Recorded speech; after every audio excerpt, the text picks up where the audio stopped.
Welcome to the Vortex Nation Podcast, brought to you by lovers of hunting, shooting, public lands, the Second Amendment, and good food.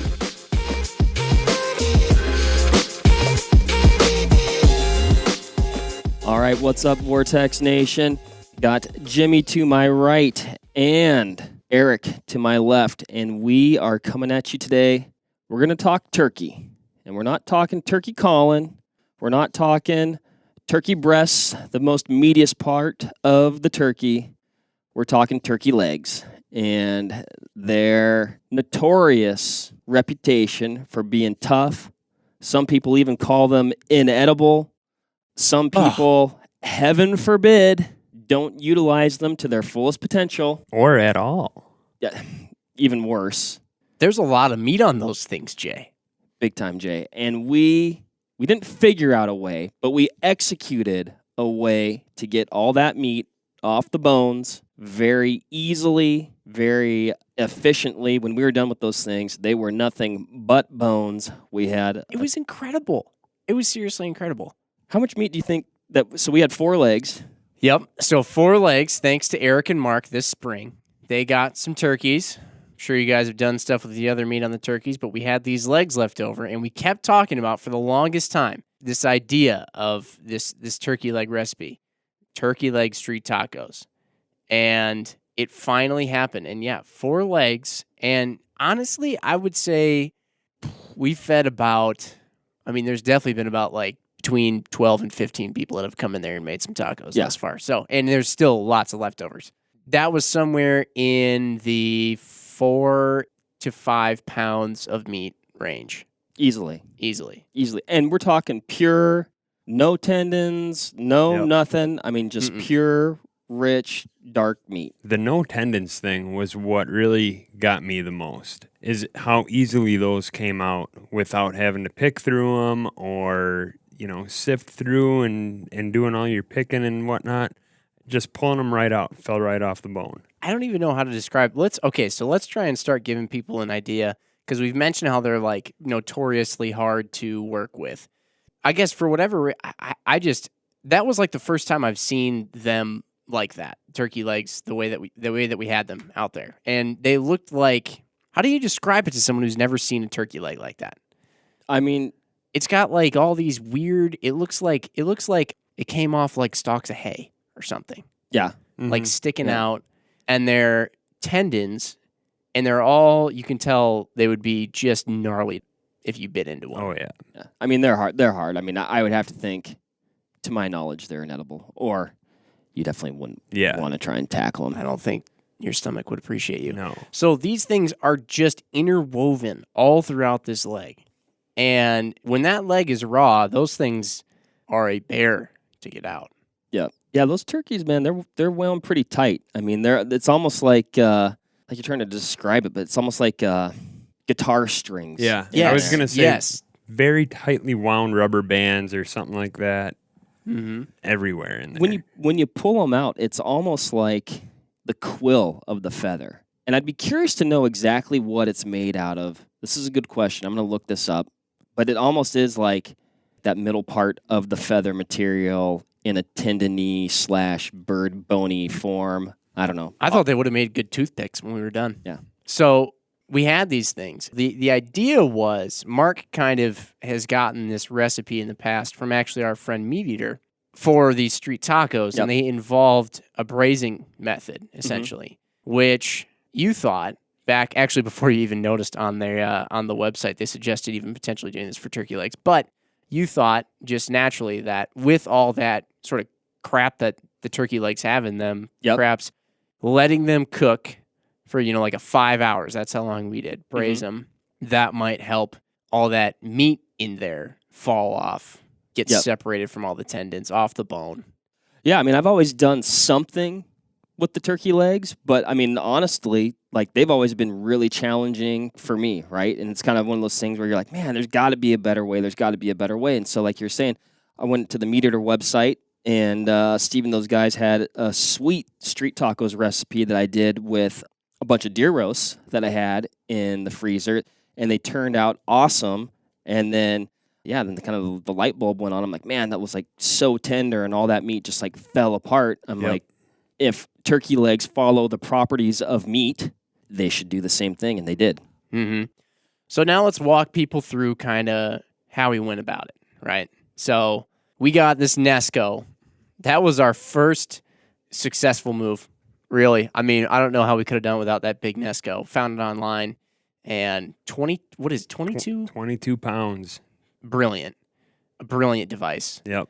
And basically, we just we stuck the turkey legs in there. We didn't actually this time. We thought we were going to rub the legs with like a dry rub, but we didn't get to that. I think that really almost just kind of slipped my mind. I was actually on duty to bring a rub, but we didn't, and it really didn't turn out bad. No. I mean, I think it turned out awesome, but I wouldn't be against doing that either. Yeah. Right.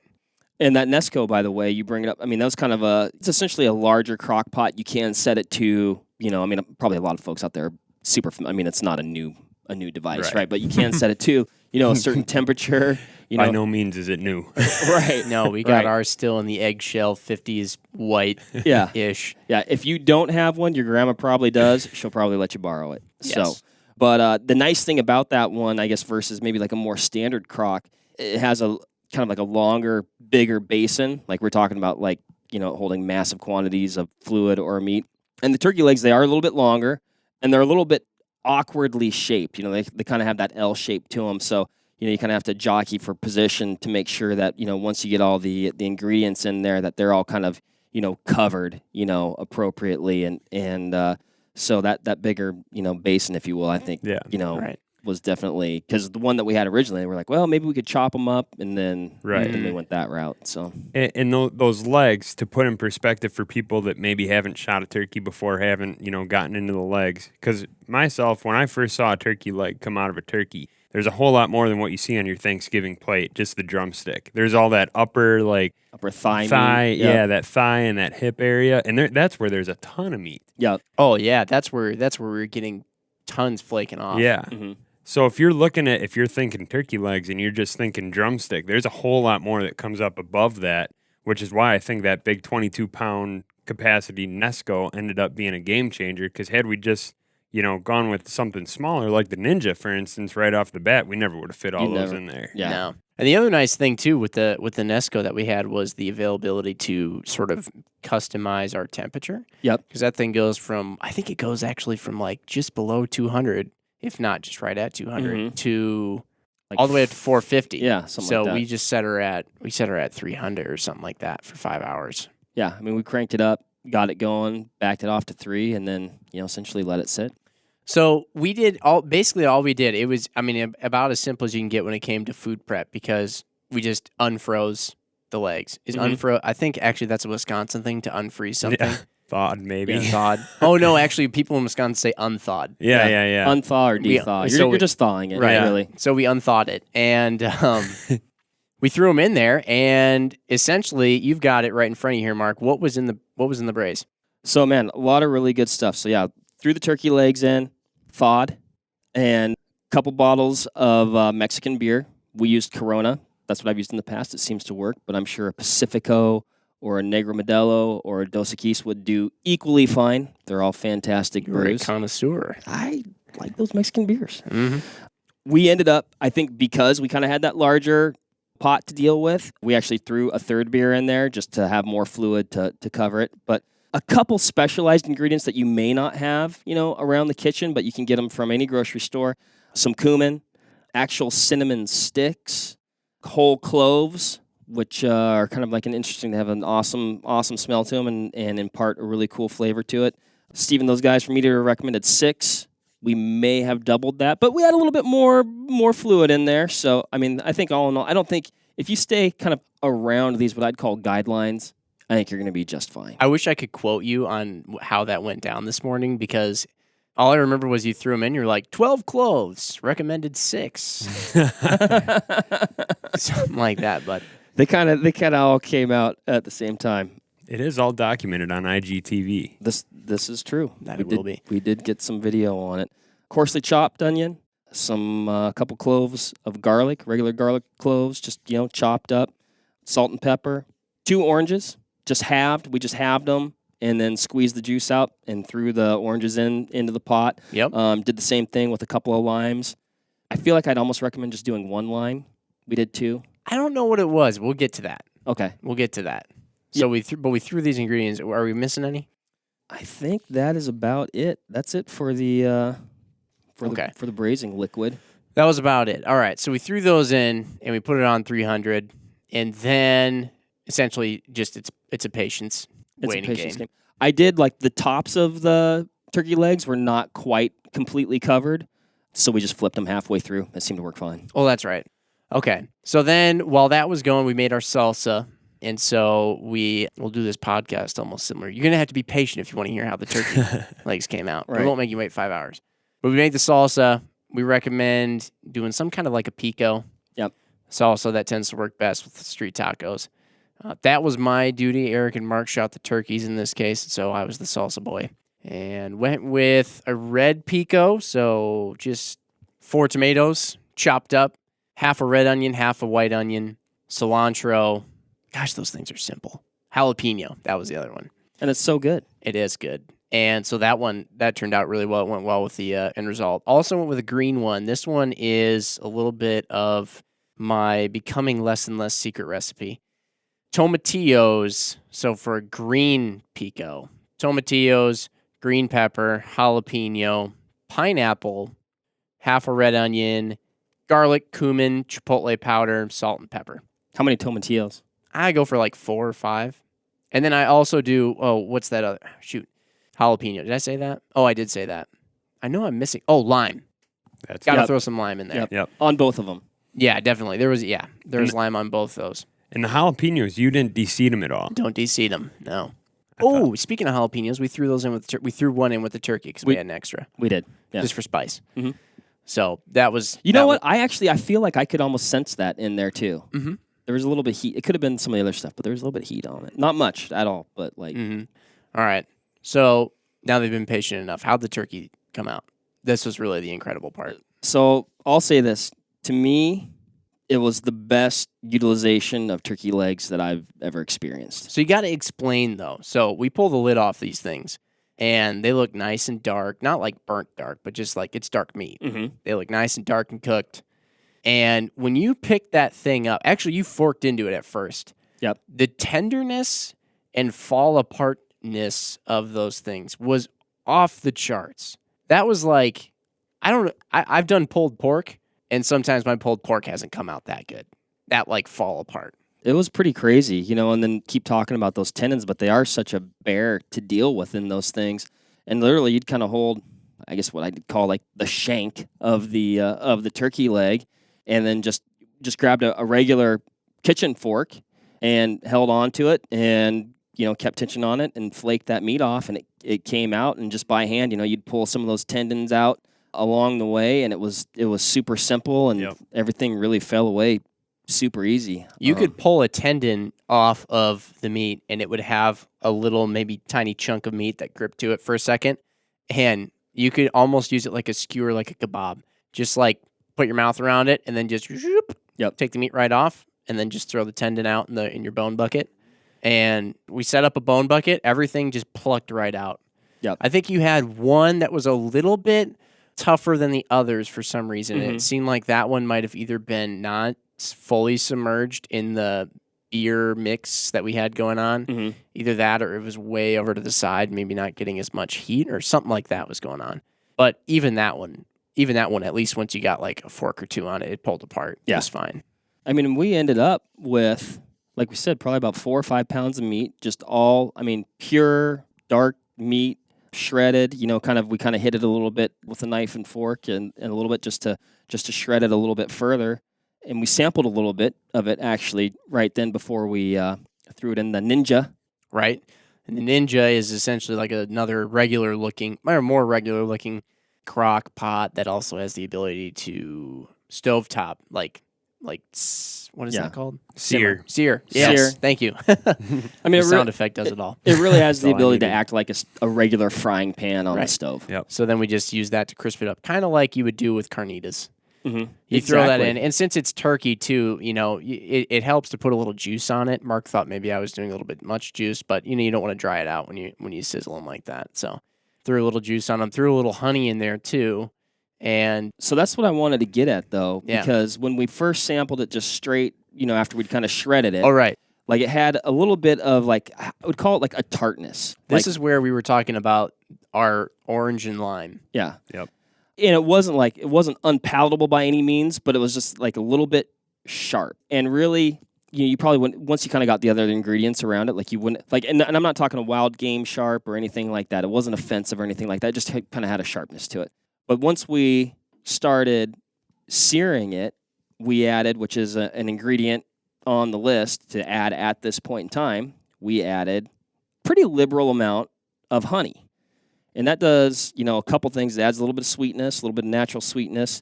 It caramelizes it a little bit. I think it crisps it up a little bit. Mm-hmm. And then after that, it almost like played off that tartness and I think turned out phenomenal. I mean, of course, we made it, right? So, but I think any chef is probably their own worst critic, and I thought it was pretty darn good. I think honey is kind of clutch.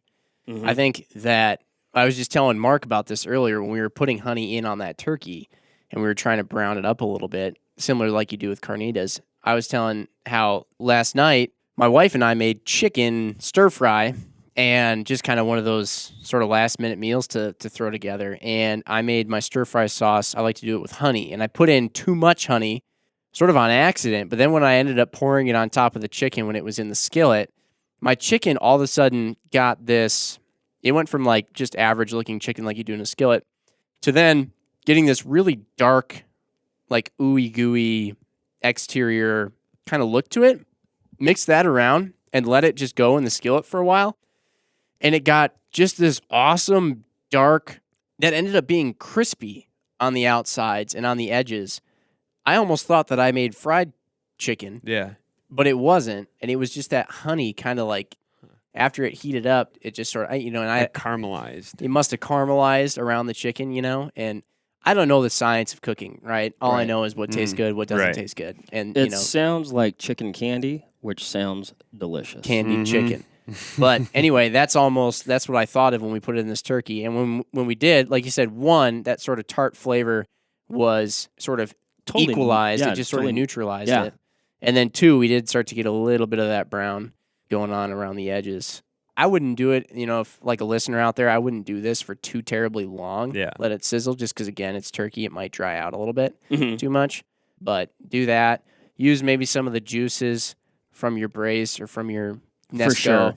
Use some of your juices for sure to keep things from getting too dry. But again, make sure that maybe you're not using too many, because otherwise you might bring back in that little bit of tartness. Either that or, like I said, I don't know what it was. Did we use one too many limes? It's hard to say. It's hard to say, but like because you definitely should. You need to scoop some of that on when you're kind of doing that, crisping it up process in the pan. But that's what I was worried about, because when I tried it, I was kind of like, man, that's a little bit sharp. I'm like, are we adding like a lot more of that in? And you actually added quite a bit in, and I was like maybe a little bit on the fence, but during the cooking process, it actually needed that. It needed that moisture, And then, but once we added the honey and tried it after that, like I was like, I don't think it could have turned out better. What I liked about it the most was you could still taste the meat for what it was. Like sometimes you get those recipes where everything gets camouflaged. You don't really know what it is that you're eating. Mm-hmm. My wife and I have done wild turkey egg rolls, and when we do those, they're delicious. But you wouldn't know if that's chicken in there, wild turkey, pork, whatever. There's just so much stuff going on that you really don't even taste it for what it is, Mm-hmm. This, still had that, it's hard to describe, but it still had that wild game flavor to it with all these natural like the orange flavor. You could sense that. You could sense the lime flavor. And that's kind of neat to get all that kind of working together. Mm-hmm. I'd describe it as like the meat maintained, because it is, the dark meat on those legs, it maintained its richness. Yeah. But it kind of took on everything else that it was surrounded by. That's part of the reason almost why I think when we didn't dry rub this one, I was almost sort of like, maybe if you threw a dry rub on it, it might enhance the flavor a little bit. But when you there's something about throwing just like a hunk of meat in, something that's hot, and putting in like whole limes, whole oranges, cinnamon sticks, cloves, some salt and pepper. Like all these things that, granted, we got out the grocery store because we were just doing this. I think we decided to do this like yesterday or the day before. But like, that's all stuff that is pretty well natural. Yeah. I don't know. Brings you back to your roots. Yeah, as a human being a little bit. Well, and just kind of like just rough chopping all those ingredients and throwing them in a hole, like you said, there's something just like semi-primitive about it. Yeah. You're not getting super fancy. It's just really good ingredients kind of in their raw form and just going for it. And it leaves it clean. You don't have some like monster meat or some just super glammed up meat where you tried to take the wild out of it. Mm-hmm. Right. Keep some of the wild in there. Yeah, that's a good point. Take the wild out of it. You see a lot of recipes that do that, and I actually saw another one that Ranella did, actually in one of his videos, where I forget how he cooked it to be exact, but it was very much just, he even hinted at that in the recipe, was just all going back to keeping it as primitive as I guess he could make it. Had like a gravy on top, and it was literally just chunks of turkey breast with this gravy that he used from like Greece or something. Yep. And it was awesome. Looked awesome. I think, and that's something, wild game should be celebrated. There's oftentimes, if you cook it properly, I think that's where people get into trouble, is if you kind of cook it improperly, or which generally, to me, by definition, is you probably overcooked it, which in the case of these turkey legs, we actually did cook them for quite a long time to get the desired result. But I'd say with most, I guess red meat cuts or ducks or waterfowl, I think where people run into flavor issues is because they've cooked it too well done. Right. I wouldn't have wanted that turkey leg medium rare. I'll tell you that. No much. way. No. That would have been like eating carbon fiber. Well, and I try not to eat my poultry. I try to make sure my poultry's cooked thoroughly. Yep. But hey, you got salmonella once. That means you can't get it again. That's how that works, right? Yeah, I think so. Like chicken pox. Yeah, exactly. Well, anyway, I just thought it was really cool. For anybody out there, a bunch of people just walking by tried this today at work, and it was one of those things where like I ate it, and knowing it was turkey leg, or had I not even known it was turkey leg, man, that would have made me feel like, God, I want to go get a turkey. Yeah. And just for the leg, and like everybody hypes up the turkey breast and all that stuff, but you're talking about a piece that doesn't get a whole lot of attention, and one that you can make so tasty that it makes you want to go out and hunt turkey. Yeah. Yep. For sure. Well, and we should probably talk a little bit, because we've been talking about the turkey, but Jim, maybe describe a little bit, which, it's not rocket surgery, right? How to make a taco, but we can kind of go through the rest of the stuff that we put on to build the tacos. Why not? Because I have some strong feelings. Yeah. Well, Jim is our resident taco / Mexican food connoisseur. If you could eat tacos and Mexican food 8 days a week, Jim would probably do it. In fact, I'm not uncertain he hasn't found a way to do that. But yeah, Jim, so describe I guess the rest of the stuff and I'd consider what we did a pretty traditional street taco. Yeah. No, I thought it was pretty straight and narrow. When it comes to tacos, they're luckily fairly simple. One, we were using corn tortillas. I could go either way on corn tortillas. I know Mark is a strong believer in them. The one thing is, if you're using corn tortillas, you gotta double up. Mm-hmm. Undoubtedly. Those suckers, they just break if you look at them funny. If you're out there and you've got a way to make them not break by just using one, please let us know. Yeah, actually, please do, because, it's like you can warm them up, you can do this, you can do that. I've tried them pretty much every way that I can imagine, and every time I do it, I wind up having to just jam the whole thing in my face as quickly as I can. That's the beauty of it. Yeah, right? But you got to double up, and then, you mound up some turkey. We were doing turkey followed by, depends on how you like your cheese. Some people like their cheese melted. If you like your cheese melted, it's got to come next. Yep. If you actually like the look and kind of the texture of your cheese, like it would come out of, if you went to the grocery store and it was a shredded bag of cheese or whatever. If you like that, then don't put it on next, because otherwise it'll get melty. Then do your pico next, then some sour cream, then your cheese on top. That was what we were doing. Like I said, fairly straightforward. I have like many, many small techniques and important things that go into burritos, because those are a little bit of another game altogether. But street tacos, fairly straightforward. Maybe we'll have to make some sort of burrito sometime. Exactly. I think we should. Yeah. No doubt about it. So that's kind of what went into making them. And then always have a bag of chips on hand to scoop up what you drop. Because when you're going at it, you're going to drop some. There you go. That's it. I don't have too much to add to that. I don't have too much else to add to that either. We really just want to talk this one over. And tell you what, one thing that we'll do here is, now like we said, we kind of got this recipe hijacked somewhat from a venison. That was what it was, right? Well, so I thought it was hijacked from a venison Well, recipe. they suggested and then they to also do it with turkey turkey legs too. But so you can always find great stuff on Meat Eater for sure. But what we'll do is, and in our little outro, you might hear too that we have some PDFs associated with this podcast that you can check out. What we'll do is we'll write down essentially the recipe that we went with here. We'll do the turkey recipe, sort of the cooking instructions, and why not? We'll throw in the pico recipes too. Yep. And both red and green. So then if you're listening to this on your commute, obviously, you can check it out later when you're not driving and then maybe try whipping these up yourselves. Biggest thing, though, if you got some turkeys this spring and you're wondering what the heck to do with those turkey legs, don't get rid of them. Yep. This is it. And if you don't like tacos, you probably haven't made it this far in the podcast. You probably haven't made it. Because you're not listening anymore. That's for darn sure. So you're going to want to try these for sure, guys. Thanks, everybody, for listening. Oh, well, that was kind of the last call. That was pretty much the last call. I mean, I think we're all going to have the same last call. I mean, turkey legs are probably the most uncelebrated, Absolutely. Other than the back, possibly, but the most uncelebrated part of the turkey. They should be celebrated. Broken record, but it is just such rich, dark meat. We know it's hard to get at. This is a way that it's easy to get at. You're going to want to have a little bit of time. This is a good Saturday meal that you prepare in the morning and you can have for lunch. It's well worth it. It's simple. The ingredients are simple. The process is simple. Anybody could do it. Don't think of it as your Thanksgiving drumstick by any means. This is an entirely different ball game. That's the truth. Well, hey, guys. Thanks for listening to the first Wild Game Cooking podcast here on the Vortex Nation Podcast. Let us know what you think in the comments below if you're on SoundCloud and Stitcher, or leave us a review and let us know what you thought about that turkey leg podcast on iTunes.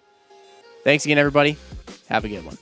All right, that'll wrap it up for this episode of the Vortex Nation Podcast. Thanks, everybody, for listening. Hit that subscribe button so you can always stay up to date on the latest happenings over here at the Vortex Nation Podcast. Leave us a review or comment down below. We want to hear what you have to say about the show, maybe what you like, maybe what you didn't like, so that way we can make these podcasts as good as they can be. Hey, if you were interested in some of the information you heard here too, but you don't want to go all the way back and listen to the whole thing again just to get out one little nugget of information, check out the link in the description because we'll have this in PDF form with pretty much everything that we've talked about. You can also follow us on Instagram at Vortex Nation Podcast. We'll be posting about each episode released, so that way you can go back, find these things, maybe grab a little nugget of information that you could take with you to the range, out in the field, or maybe to the kitchen if we're talking about some good food. So, again, everybody, thanks, and happy hunting and shooting. We appreciate it. Have a good one.